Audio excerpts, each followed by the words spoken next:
My name is Roxy. I'm 16 years old. I enjoy spending time with people. I'm a very big people person. I've had the wheelchair since I was in grade 3, but I don't know how to say it. At a certain age, I think I was 7 years old, when my walking was always like not good, but like different to other people. But when I was 7, it started to I think the word is deteriorate. So it started getting a little bit like worse every year. I went to a mainstream school.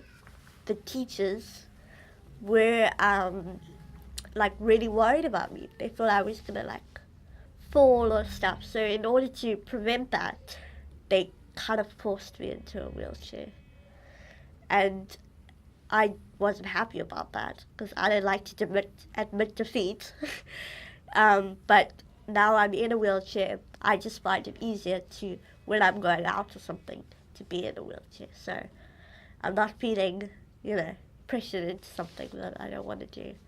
The reason I have a Chucky is because uh, when I was little, I was born with a very small nose, and the nasal capacities were like passages were very like narrow.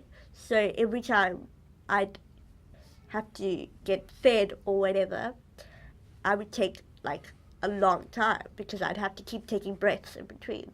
So instead of that, I I I didn't eat. I rather breathed, um, which by the time I was 2, I was like very skeletal and thin. And then this other doctor, I don't know his name, just looked at me and was just like, well, her nostrils are like very small. So I think what's rather needed here is a Chucky, so that's why. And I'm going to tell you the story of when I nearly lost my finger. I was in America 2 days before a big surgery that I had to have on my neck. Why I needed this big surgery. The doctors here in Cape Town, in Red Cross, the neurosurgeons, thought that I needed much more like advanced stuff done, and apparently it was only able to happen in America. I was in grade 2, and we had raised a whole lot of funds to get to America because I had like pressure at the back of my neck, which is, I don't know, doing something. I was in America, and we just come back from my mom's friend's son's birthday party. We were at my mom's friend's house. Her name is Tan. I was holding their guinea pig, like the family guinea pig. His name was Minnie. I'd held Minnie before, but this time my parents and Tan were in the kitchen, just talking and whatever. I was in the lounge, and the next thing I knew, the guinea pig sank his teeth into my finger, and I screamed blue murder, literally. My parents came rushing in. My dad grabbed the guinea pig. My mom was freaking out and grabbed bicarb and chucked it all over my hand that was covered in blood. And my mom took me to the bathroom to go see like the damages. My mom was rinsing my hand when this chunk of my finger fell off. Just the tip. She screamed. I didn't scream. I think I just cried a little bit. Next thing I knew, that piece of finger was being put in a bag, a frozen bag of edamame beans, and we were racing to the ER. My mom was freaking out and going, come, let's just go past all the red lights. We're in an emergency. We're in an emergency. It's quite funny.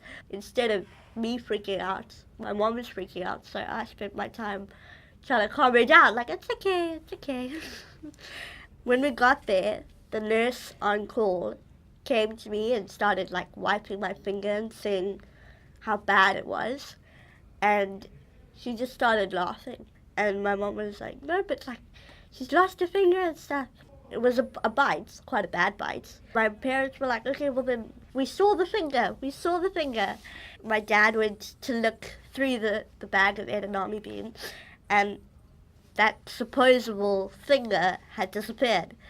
more like dissolved because it was actually a clump of bicarb.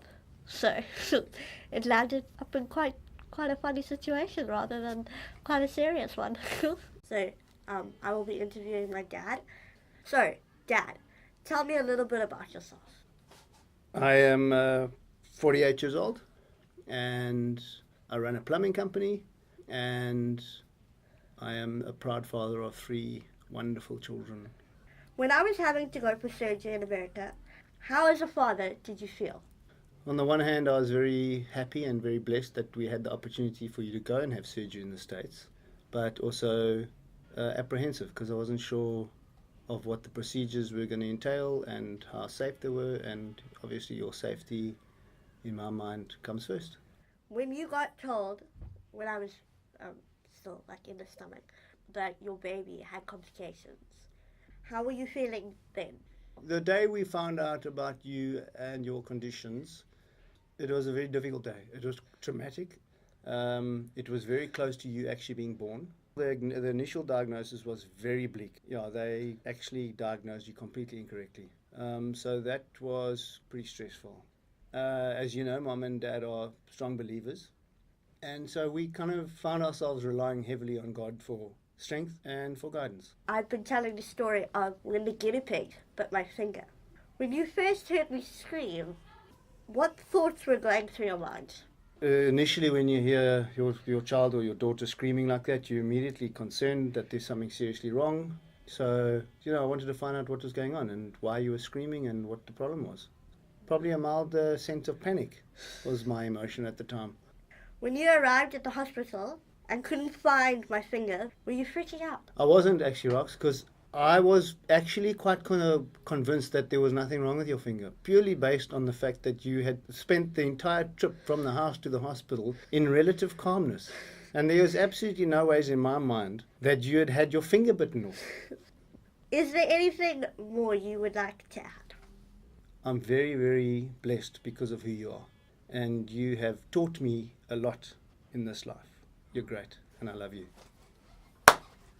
I want to join RX Radio because I'm passionate about speaking basically and helping people tell their stories and listening to stories at the same time. I love that.